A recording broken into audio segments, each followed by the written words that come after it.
মার্কিন রাষ্ট্রদূত জনাব পিটার হাসের জায়গায় নতুন একজন রাষ্ট্রদূতে নিয়োগের ব্যাপারে প্রেসিডেন্ট সম্মতি দিয়েছেন বাইডেন। ব্যাপারটাকে সরকারপন্থীরা তাদের এক ধরনের বিজয় হিসেবে খুব জোরে সোরে চেঁচামেচি না করলেও ভেতরে ভেতরে দেখাতে পারে এইভাবে, যেহেতু জনাব পিটার হাস এখানে ইলেকশনের আগে সরকারের বিরুদ্ধে অত্যন্ত কঠোরভাবে দাঁড়িয়েছিলেন, সুতরাং এখন চাপে, এটা সরকার তাকে চায়নি অথবা ভারত চেয়েছে, সব সম্মিলিত চাপে আমেরিকা তার পিছু টান দিয়েছে।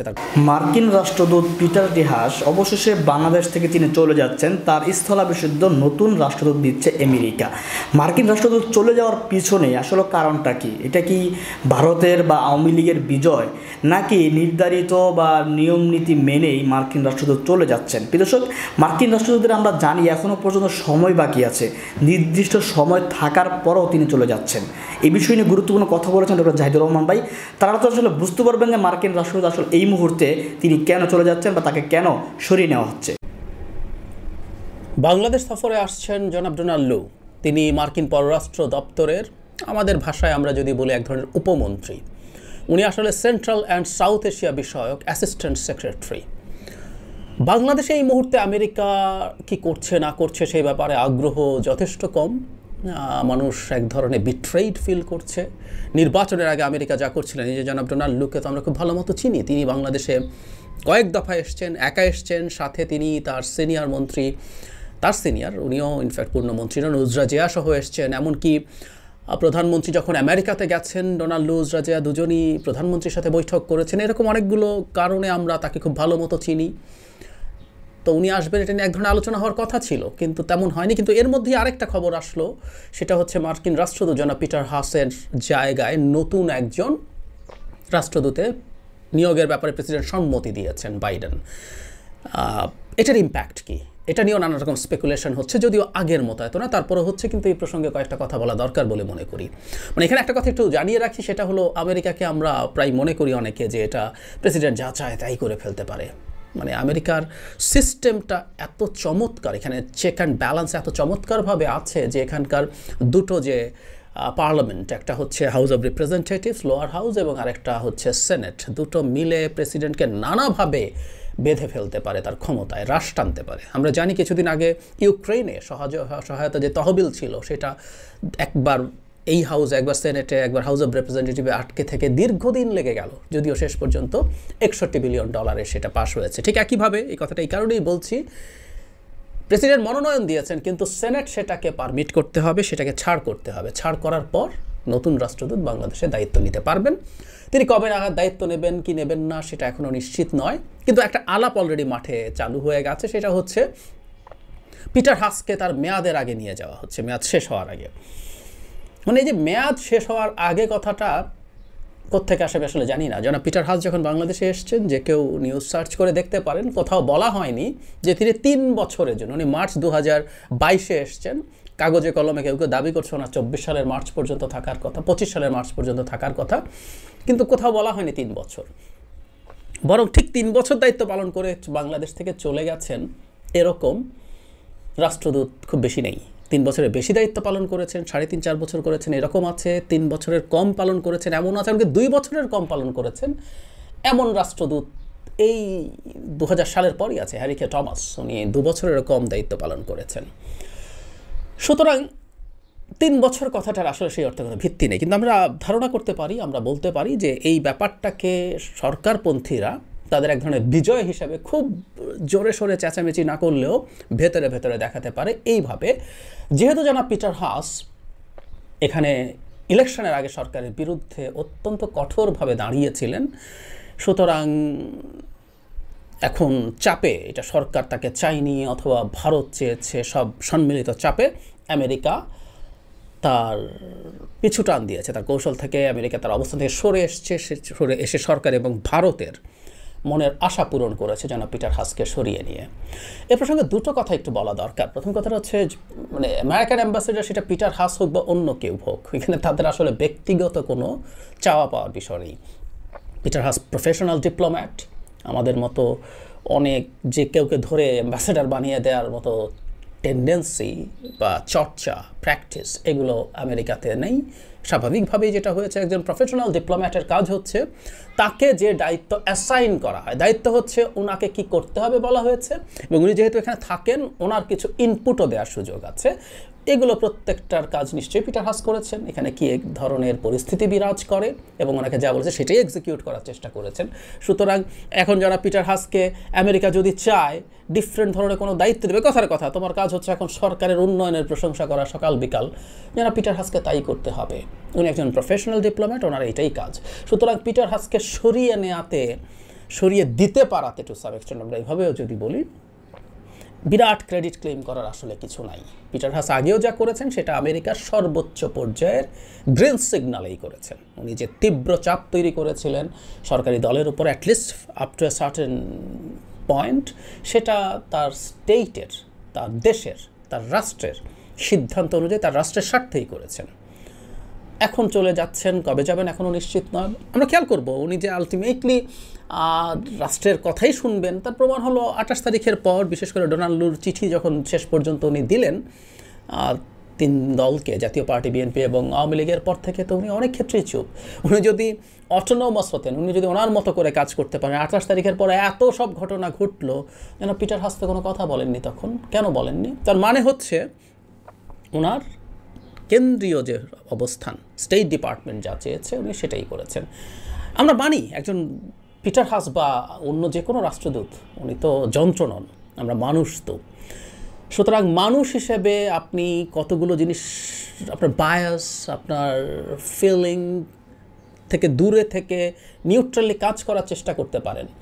কেউ হয়তো অনেক বেশি পারেন, কেউ হয়তো একটু কম পারেন, কিন্তু দিনের শেষে এক ধরনের এনগেজমেন্ট, ইমোশনাল এনগেজমেন্ট থাকতে পারে, হতে পারে। যেন পিটার হাসেরও থেকে থাকতে পারে সেটা। আপনি একটা দেশে আছেন, কাজ করছেন, এখানে যা দেখছেন তার উপরে ব্যক্তিগতভাবে সমস্যা তৈরি করা হয়েছে। আমরা নিশ্চয়ই ভুলব না মায়ের ডাক নামে যে প্রতিষ্ঠানটা, সংগঠনটা আছে, তাদের সাথে দেখা করতে গিয়ে আওয়ামী লীগের কতগুলো টাউট বাটপার মিলে তাকে আটকেছিল মায়ের কান্না নামে একটা প্ল্যাকার্ড নিয়ে, ইললজিক্যালি। কেন ইললজিক্যাল? অনেক কথাবার্তা বলেছে এটা নিয়ে, দাঁড়িয়ে ঘিরে ফেলেছিল, উনি তার সিকিউরিটির সমস্যা ফিল করেছেন। সুতরাং একজন ব্যক্তি পিটার হাসের কাছেও অ্যাজ এ হোল খারাপ লাগতে পারে। পিটার হাসকে আওয়ামী লীগের বিভিন্ন পর্যায় থেকে যা তা কথা বলা হয়েছে, তাকে জবাই করে মাংস খাওয়াবে মানুষকে, এই ধরনের মন্তব্য লোকাল নেতারা করেছেন। একেবারে হেজিপেজি মানুষ না, লোকাল চেয়ারম্যান পর্যায়ের চেয়ারম্যান এরকম লোকজন করেছেন। এরকম বাজে ধরনের আক্রমণাত্মক মন্তব্য তার প্রতি এসছে একেবারে ব্যক্তিগতভাবে। টোনটা এরকম যে আমেরিকা খুবই ভালো আছে কিন্তু পিটার হাস খারাপ, উনি বাংলাদেশে বসে বসে এগুলো করছেন। তো ফলে তার এক ধরনের ব্যক্তিগত ইগো, ব্যক্তিগত ইমোশনাল অ্যাটাচমেন্ট এখানে থেকে থাকতে পারে, কিন্তু দিনের শেষে উনি আসলে একজন প্রফেশনাল, উনি প্রফেশনালি কাজ করেছেন। এখন তাকে নিয়ে যাওয়া হচ্ছে, উনি চলে যাচ্ছেন। কবে যাচ্ছেন আবারও বলছি আমরা এখনও জানি না। অনুমোদন পাওয়া সাপেক্ষে হয়তো খুব বেশি দেরিও হবে না, 3 বছর হয়তো উনি থাকছেন না। যদিও আবারও বলছি 3 বছর এমন কোনো নিয়ম ঘোষণা দিয়ে জানা পিটার হাসকে বাংলাদেশে পাঠানো হয়নি, উনি এসে বা কেউ এসে এভাবে বলেও নাই। এখন এটা কি এভাবে দেখা যায়? যেহেতু জনাব পিটার হাস, এই কথাগুলোই আসছে, আমি সেই কথাগুলোর একটু জবাব দিই, যে জনাব পিটার হাস যেহেতু was very coercive against the government, এখন নতুন পরিস্থিতিতে আমেরিকার পলিসিগত পরিবর্তন হয়েছে। আমেরিকা বর্তমান পরিস্থিতিটাকে মেনে নিয়ে সরকারের সাথে খাতির দেবে, এবং এই খাতির দেয়া হবে টাইপের ব্রিফিং দিয়ে নতুন একজন মানুষকে পাঠাবেন। যেহেতু পিটার হাস খুবই কঠোর অবস্থান দেখিয়েছিলেন, তার পক্ষে এটা এতটা সম্ভব না, তাই নতুন একজনকে পাঠাচ্ছেন। নতুন যিনি আসছেন তিনি বাংলাদেশে আগেও দায়িত্ব পালন করে গেছেন, উনি বাংলাদেশকে চেনেন। তার মানে আমরা প্রাথমিকভাবে এটুকু বলবো যে বাংলাদেশে আগে দায়িত্ব পালন করে যাওয়া, বাংলাদেশকে চিনে যাওয়া একজন মানুষকে আবার পাঠানো হচ্ছে। তার মানে আমরা এভাবে বলতে পারি যে নতুন রাষ্ট্রদূতকে পাঠানো আমেরিকার, এনাকে যেটা নতুন যাকে পাঠানো হচ্ছে তাকে পাঠানো আমেরিকার এক ধরনের গুরুত্ব দেওয়া বাংলাদেশকে আবার, যে তারা হিসেব করে সেই রকম একজন মানুষ যিনি চায়না সহ আরও বিভিন্ন জায়গায় গুরুত্বপূর্ণ দায়িত্বে ছিলেন। সুতরাং এটা করা খুবই সিগনিফিক্যান্ট। আর নতুন কি পলিসি হবে বা আদতে তাদের পলিসি কেমন দাঁড়াবে সেটা একটু দেখার জন্য অপেক্ষা করতে হবে। জনাব ডোনাল্ড লু আসার পরও কী ধরনের কথা বলছেন সেটাও আমরা দেখতে হবে। উনি আসার পর কি বলছেন না বলছেন, ওনার কর্মসূচি কর্মকাণ্ড নিয়েও নিশ্চয়ই ভিডিও করব। আর নতুন রাষ্ট্রদূত আসার পর আসলে আমরা বুঝবো। কিন্তু এখানে আমরা একটা জিনিস একটু বলে রাখতে চাই, আমেরিকা বাংলাদেশ সম্পর্কে পলিসি মানে আওয়ামী লীগের সাথে কোলাবোরেট করে আমেরিকা তার মতো করেই চলতে থাকবে, সরকারের উন্নয়নের সাথে ভারতের মতো করে চলবে, চুপ হয়ে যাবে, এখন পর্যন্ত অন্তত তেমন কোনো সিগন্যাল নাই। জনাব পিটার হাস কলাম লিখেছেন পত্রিকায়, ভেরি স্ট্রং কলাম। উনি বাংলাদেশের উন্নয়ন হলেই চলবে না, মানুষের অন্যান্য রাইটস লাগবে, এসব কথাবার্তাও রিসেন্টলি বলেছেন। এগুলোকে কেউ যদি তাত্ত্বিকভাবে ধরেন যে এগুলো জনাব পিটার হাস নিজে নিজে করেছেন, আবারও বলছি এটা ওনার নিজের ভাবে করার কোনো সুযোগ নাই যদি উনি পলিসির মধ্যে থাকতে চান, উনি পলিসির বাইরে কাজ করতে পারবেন না। তারপরে যদি তর্কের খাতিরে ধরে নেয় এটা উনি ওইভাবে করেছেন। তারপর আমেরিকার এর আগে সবচেয়ে জুনিয়র যিনি মন্ত্রী তিনি এসছিলেন, আমাদের মনে আছে আফরিন আক্তার, সাথে আইবিনুল্লাহ ওয়াকার এসছেন, সরকারের সাথে বসেছেন, বিরোধী দলের সাথে বসেছেন, বাংলাদেশের সিভিল সোসাইটির সাথে বসেছেন এবং সিভিল সোসাইটি এবং বাংলাদেশের অন্যান্য ডেমোক্রেটিক স্পেস বাড়ানোর জন্য কাজ করার কথা স্ট্রংলি বলে গেছেন। জনাব ডোনাল্ড লু যখন আসবেন আমরা সেটাও দেখার চেষ্টা করবো। আর অ্যাট দ্য সেম টাইম মার্কিন যে মানবাধিকার রিপোর্ট বাংলাদেশকে নিয়ে দিয়েছে, যদি ন্যূনতম কোনো ছাড়ের সম্ভাবনা থাকতো এত কঠোর মানবাধিকার রিপোর্ট দিত না। যে মানবাধিকার রিপোর্ট এমনকি স্বয়ং প্রধানমন্ত্রীকেও ক্ষুব্ধ করেছে। তিনি অন্তত দুবার সুযোগ পেয়েছেন, যখন একটা সাংবাদিক সম্মেলনে আর একটা হচ্ছে ওনাদের কার্যনির্বাহী পরিষদের যে মিটিং ছিল সেখানে তীব্র ভাষায় আবার আমেরিকাকে অ্যাটাক করেছেন। তার মানে হচ্ছে এই যে আমেরিকা, আমরা দেখছি আমেরিকা অন্তত তার ওই জায়গাগুলোতে ছাড় সেভাবে দিচ্ছে না। নতুন রাষ্ট্রদূত আসলেও আমরা মনে করি হ্যাঁ আমেরিকা আগের মতো শক্ত বা কঠোর হবে কি না সেটা একটা প্রশ্ন, যেহেতু সামনে একটা নির্বাচন নাই, একটা নির্বাচন অনেক দূরে। এই মুহূর্তে তো নির্বাচন নিয়ে চাপ দেওয়ার কিছু নাই।